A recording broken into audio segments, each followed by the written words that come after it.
ಕ್ಷುಲ್ಲಕ ಕಾರಣಕ್ಕೆ ಯುವಕರ ನಡುವೆ ಹೊಡೆದಾಟ ನಡೆದು ಓರ್ವ ಸಾವನ್ನಪ್ಪಿದ ಘಟನೆ ಬ್ರಹ್ಮಾವರ ತಾಲೂಕಿನ ಕೋಟತಟ್ಟು ಪಡುಕೆರೆಯ 5 ಸೆಂಟ್ಸ್ ಬಳಿ ಭಾನುವಾರ ತಡರಾತ್ರಿ ನಡೆದಿದೆ.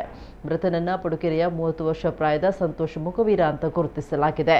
ಯುವಕರು ಭಾನುವಾರ ರಾತ್ರಿ ಎಣ್ಣೆ ಪಾರ್ಟಿ ಮಾಡಿ ಕ್ಷುಲ್ಲಕ ವಿಚಾರಕ್ಕೆ ಪರಸ್ಪರ ಹೊಡೆದಾಡಿಕೊಂಡಿದ್ದಾರೆ.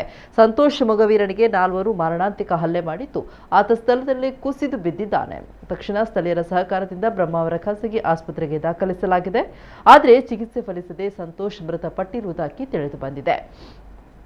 ಘಟನಾ ಸ್ಥಳಕ್ಕೆ ಬ್ರಹ್ಮಾವರ ವೃತ್ತ ನಿರೀಕ್ಷಕ ಗೋಪಿಕೃಷ್ಣ, ಕೋಟ ಠಾಣೆಯ ಉಪನಿರೀಕ್ಷಕರಾದ ಪ್ರವೀಣ್ ಕುಮಾರ್ ಟಿ ಮತ್ತು ಇತರ ಸಿಬ್ಬಂದಿ ಭೇಟಿ ನೀಡಿ ಪರಿಶೀಲಿಸಿ 4 ಯುವಕರನ್ನ ವಶಕ್ಕೆ ಪಡೆದು ತನಿಖೆ ನಡೆಸ್ತಾ ಇದ್ದಾರೆ.